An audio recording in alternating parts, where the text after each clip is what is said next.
Greene on RagingElephantRadio.com. Thank you, Wendy. No doubt you are. And, of course, you can also be enjoying me on YouTube on the hashtag Amazing.Greene channel on YouTube. So I got a little video here I'm going to play. I know you can't see the video. You can hear the audio, though. The people demanded answers from the Waller County District Attorney after they were told no guns were allowed in the county courthouse. Just about 100 people, some packing heat, converged here in the Waller County Courthouse. This was this afternoon. They were supporting the open carry law and Texas carry leader, Terry Holcomb. Now, he was sued by the Waller County District Attorney after Holcomb served notice to the county saying it is violating Texas open carry law by not allowing firearms in the courthouse. You would not expect to be sued by your own government for exercising your First Amendment right of petitioning and redress of grievances. So I was very surprised, and quite frankly, initially I was a little bit scared until I was able to gather my thoughts. Where those buildings actually have a court inside, those are prohibited from being allowed to carry any kind of firearm, whether it's a concealed handgun or a long gun. Wrong. No one except for judges, prosecutors, law enforcement officers, and people with written authorization of the court. Now, the assistant district attorney says there is no timetable for when the suit against Holcomb will be heard to resolve this dispute. That was Fox News. The DA says he has received death threats over his efforts to keep guns out of the county courthouse. Members of the group Texas Carry protested today. They say District Attorney Elton Mathis is violating both their Second Amendment and First Amendment rights, and that Mathis is suing the group's founder because he has been fighting this ban. The government is breaking the law. A plain old citizen had the guts to call him out on that. And instead of doing what you and I have David to do, Ahmad, and just straightening up and following the law, they're trying to punish him for it. Well, the DA says the purpose of the lawsuit is to get a judge to make a ruling about the weapons ban. Oh, is that what it is? 100 teachers say they were kicked out. So there you go. That was what happened on Saturday. And right here live in the studio with me, I have Andy Valadez. Good morning, Andy. Morning, Doc. So you were there Saturday. I couldn't be there, so tell us about it. Yes, sir. Was there on mission, covering the entire protest from the start. We did some Facebook live cast, and of course, it was really interesting to see the speeches from C.J. Grisham, founder of Open Carry Texas, and Terry Holcomb, who is the founder of Texas Carry. I actually caught those live casts. I was on the road. I was headed down to the border at that point in time. But I caught some of those live casts. It was interesting. That looked to me like there was at least 100 people there on Saturday. Yes, it was really fun. People from all walks of life, from all over Texas, showed up. People, business owners, working moms and dads, laymen, if you will, former military as well, former law enforcement as well. So it was a good representation of Texas. I didn't see anybody there that might have been making death threats to the DA. Well, the wicked, they take anyone that disagrees with them as a threat of any kind. So, remains to be seen. So, the Postman asked, what is Texas Carry? Texas Carry is the organization headed by Terry Holcomb, the open carry preacher. And the other organization involved in this would be C.J. Grisham with Open Carry Texas. And those are the two guys you really want to thank for the fact that we now have the right to pay the fee, get the license, bow down and kiss the glove, say, Mother May I, and carry a weapon here in Texas openly. Right. Well, open carry is actually becoming the badge of protest against tyranny, and I think it's a badge of freedom now. When you see someone open carrying, they're actually defying, the status quo and the millions of dollars that have been spent to scare Americans about guns. And a good guy with a gun is not pointing a gun at you. It's the bad guys, the ones that are doing the bad stuff, right? Yeah, pretty much. The bad guys would like to keep their gun concealed until they're ready to spring it upon you. And if you see a good guy walking around with a gun, chances are he's got a smile on his face and he's not hurting anything. And I think the police can always tell the difference between the good guys and the bad guys, unless they're Region 7 DPS. Well, they're, yes, their own situation. But again, it's important to keep in mind that this protest really was a First Amendment protest. I mean, the government is suing a private citizen for registering his grievance. And again, the law has always been the law that you could carry in these places, and the officials have been restricting Americans Americans, Texans, from going to the places that, we need to go do business in our taxpayer funded buildings. So it's amazing to me that a lot of these officials, and of course, they take an oath to defend the Constitution. And once they get into office, they go in to destroy and thwart the Constitution on the Second Amendment and the First Amendment. Totally ignore it. Perfect example. Captain Rolando Rivas of the Palace Guard, the Pink Palace Guard up there. He's the one that arrested a guy who had a plastic toy gun in a plastic gun belt. Was going in there to speak at a legislative meeting to protest, and so they arrested him. They actually put him in jail. He spent the night in jail for going or for failing to leave the Pink Palace fast enough with his plastic toy gun and his plastic gun belt. They said, "You get out of here right now." And he turned. He seen C.J. Grisham, so he turned and stopped to talk to C.J. And that's when they bum rushed him, handcuffed him, and carried him off to jail, where he spent the night. Right, and we have to keep in mind too that gun control really is about control. Right? It's about control, folks. So anyway, I'm a former Marine, and have a company, Marketing Dynamics, and we've been investing in using the principles of marketing to bring a spotlight to causes like Open Carry Texas and the like. And of course, keep in mind, veterans, there's 25 million of us, 27 million of us that have served. Our government trained us. They taught us in boot camp how to fire weapons, machine guns, pistols, rifles, shotguns, claymore mines, you name it. We're qualified and trained, so why so restrictive? Yeah, the guy I spent the weekend with was former ordnance man for the Air Force, the guy that actually loaded up the bombs and bullets on the planes. And yet we're the guys they seem to be worried about. Why is that? Well, again, it's about control. And of course, it's also the sheepdog theory. The sheep are afraid of the wolf, which they should be. And the sheepdog lives to confront the wolf. However, for the sheep, the sheepdog looks like the wolf. He barks, he has teeth, he'll snarl at the sheep a little bit to get him in line, if you will. And that's the law enforcement community or whatever, to keep them safe. Yeah. And so a layman, a person that's former military as well, we are the first responders.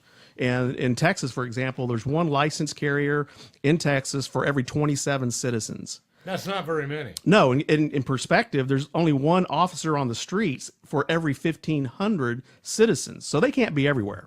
Well, and I have said before, we wouldn't like it if they were. Exactly. Because then you end up in an absolute police state where almost everywhere you look, there's a cop on the corner with a gun. Right, and we're our own safe zones. You and I here in our neighborhoods, we love our families, we love our neighbors, and they know who we are, we know who they are, and so we're a buffer between evil, I say. Well, that's the way it should be. Right. And, I've always said here, and I know you agree, that when seconds count, the police are minutes away. Or longer. And some cases, many minutes, like hours in the Orlando shooting, 3 hours before the cops decided to go in. Right. In the theater shooting up in Denver, 20 minutes before the cops decided to go in. Right. That's not good enough as far as I'm concerned. And I tell everybody, if you're depending on the cops to protect you, your confidence is misplaced. Right. There's one person that can protect you. That's you. Right. Hey, hold up your bracelet. I love that bracelet. Oh, thank you. Yeah. Let the folks on YouTube take a look at that. Andy Valadez. He's making his point, though. That's exactly it. In fact, I seen you at church on Sunday, and the preacher was admiring your bracelet. Well, and I wear the bracelet primarily as a reminder. It's a spiritual battle as well as a natural battle, and we are to engage in both. Yes. The Lord has not called his sheep to be slaughtered. That's the way the world looks at us. But, he has different people in different roles. You have prophets, you have, pastors, you have, apostles, and you have warriors. And there is a warrior class within the church, and those that have served in the military that, are a protector class, I call them, that, seek not to harm, but to be a protector. And so as you're doing your business, and that's what I love about your show, it is a battle of ideas. You are a thought leader. And so when you're challenging the status quo and basically the indoctrination, a lot of what we read in the media, it's garbage. It's teaching people how to think wrongly. And I'd rather have scary freedom than peaceful slavery. Yeah, myself. And somebody pointed out, freedom and liberty is a messy business. Right. And you know, if you're an idiot and you are going to make bad decisions, well, that's on you. That's not on me. I'll try to help you. I'll pray for you. I'll lift you up and try to point you in the wrong direction. But we also have to look, you know, at the orchestrated mayhem that's been done, you know, and it teaches people to do bad things. And unfortunately for them, they have to pay the consequences of those bad things. Yes, but it seems like lately they seldom do. Well, that's true. I mean, if you condone evil, it's gonna exacerbate. So it's only when righteous people stand up and start to take authority over their own circumstance, their own families, their own neighborhoods, or whatnot, that you're going to push back on that evil. Jeffrey Connor, the anchor man, as he's known around here, posted in the chat room, said, I'm going to video myself burning a Quran and ISIS, Iran, and Iraq and Afghan flags. Boy's begging for trouble, ain't he? What a conundrum.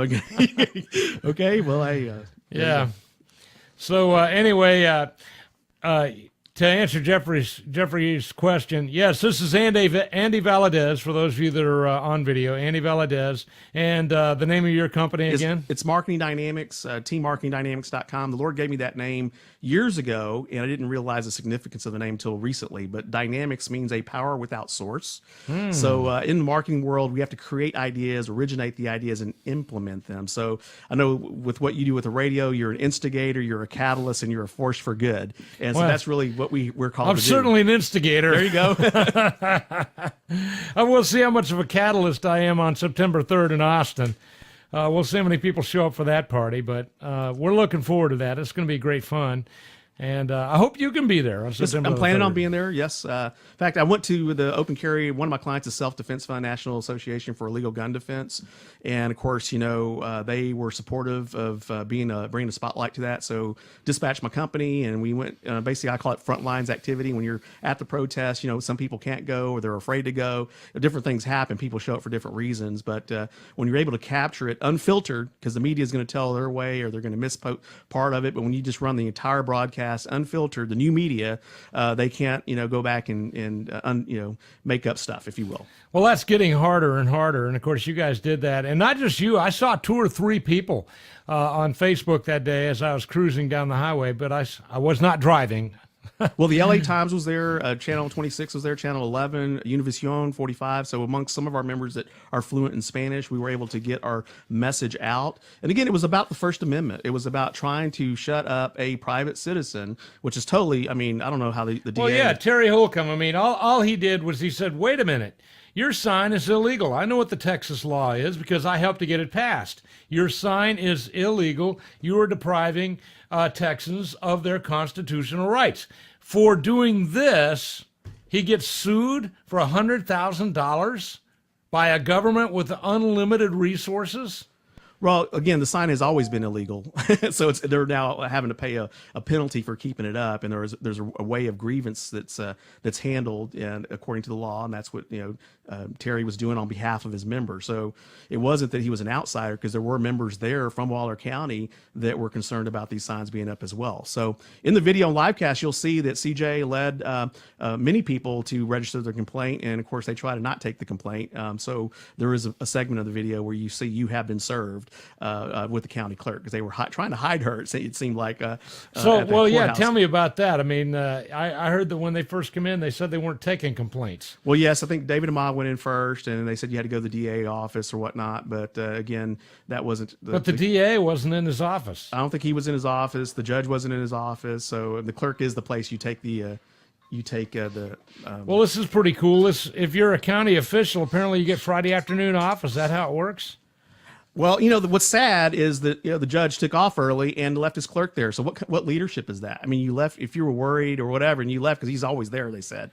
Yeah, that's like the Muslim leader that leaves the women and children to get killed while he runs away. I'm glad you said that, because there is some correlation I'm noticing within the liberal thinking and with our leaders are in what ISIS and all them think. If they want to change history, I mean, I was listening to your show earlier, changing names or whatever. Yeah. It's like the strategies go hand in hand, but also for good. You can use the same tools against the enemy or those that are against what you're trying to present, and so that's where marketing comes into play. The media, PR, whatever you want to call it, but getting your message out. Well, you posted a press release here on the briefing wire, and It says here, in an effort to give a stronger voice to those who are concerned about the challenges that gun owners face across the nation when they decide to exercise their rights, many legal defense organizations have entered the fray to sound the alarm and offer assistance on legal defense. National Association for Legal Gun Defense, that is selfdefensefund.com, was able to provide coverage of this protest as it happened, and our organization has preached it from day one. Whatever the judge says, it is that day, which also applies to the county attorneys, evidenced by C.J. Grisham's case in Temple, that they are still litigating on his behalf. I mean, that's 3 years ago, and they're still fighting with a judge that is in violation of constitutional law. And Self-Defense Fund, of which I am a proponent, guys, you can go to selfdefensefund.com and sign up. Self-Defense Fund is spending a lot of money trying to solve CJ's problem for him and simply get the courts in Temple to recognize what the law is and to recognize that CJ Grisham has broken no laws. Right, and that's here in Texas. Now, if you look at the East Coast and West Coast, man, they've got some problems there. But if you think of it and extrapolate, the potential for being able to push back, if our members can become like a porcupine, there's a really cool photo online where you have two porcupines walking amongst, a pride of lions, and they're all just like figuring out how can they attack the porcupine, but they can't because the quills are too sharp, and they will leave them alone. Yeah. And that's what we need to do with our membership. And that's what Self-Defense Fund does for their people. It makes you unassailable, or at least not easily assailable. Right. You pick up the porcupine, well, it's going to be a sticky, don't mess with them. Yeah. So selfdefensefund.com, if you haven't joined, you need to sign up. One of the things I wanted to mention, some of you guys don't carry a weapon. I understand that. But you have one in your home. And if your home is ever broken into and you decide to defend it, you're going to need the Self-Defense Fund. So I'd strongly recommend, even if you don't carry right now outside the home, even if you don't intend to carry outside the home, I still strongly recommend that you spend the tiny little amount of money that it takes to be defended by the selfdefensefund.com. Right. It also applies for martial artists. I'm a blue belt in karate. And so in essence, your weapon is your mind. And basically you want to avoid a situation.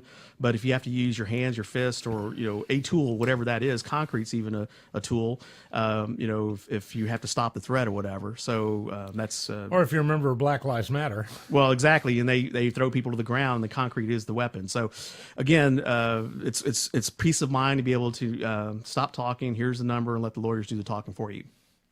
Well, I like that idea. One fellow once said, "There are no dangerous weapons, only dangerous men."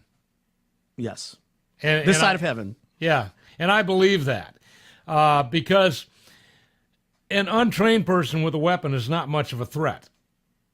But a well-trained person with no weapon other than his mind and his hands is definitely a threat. Right. So there are dangerous people out there. They're not necessarily dangerous weapons. That's what we're trying to get across. And, of course, in this case in Waller County up there in Hempstead, these guys are more fearful of a weapon than they are of anything else, without understanding that having 5 or 6 guys out there maybe there to pay off a traffic ticket or something like that, carrying a weapon, and some crazy guy says, "I'm going to kill that judge for granting my wife a divorce." Well, they stop that guy before he ever gets inside. Well, that's interesting. Is actually the judge in this case and the DA, they're actually making the case for, if their courthouses are that dangerous, then it's probably wise that you let everybody carry. Yes, indeed. So because you might need a friend. Right. And then there's a thing that I've launched online called Operation Nehemiah. You can actually do a search on it. But I think a lot of our churches have not instructed our men and women in the church about the bearing of arms. There is we are to protect each other and protect, ourselves and our families. And I'm hearing some strange things from some men that call themselves Christian about, them not wanting to defend their wives even and themselves even because they think it wouldn't, God wouldn't allow that for some reason.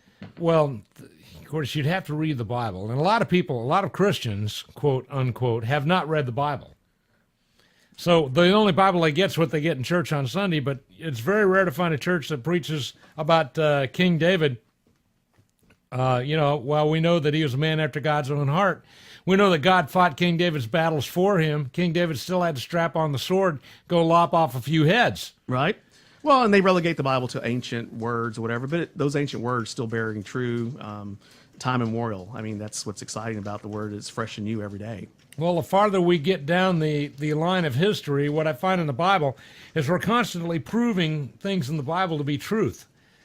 whereas no one has ever proven anything in the Bible to be false. Right. Geologically, in the entertainment world, there's parts of the Bible that talk about music and chemistry and science. It's his story. So it's amazing to behold. There's all kinds of new discoveries even now. Funny you should mention that. I actually wrote a book on church music based on what the Bible has to say about music. Okay. So one of these days I'm going to get that published. So anyway, we're hoping to, hey, there's C.J. Grisham right now calling in. So we're going to get him on the line, and we're going to get his aspect of what happened over there Saturday in Waller County.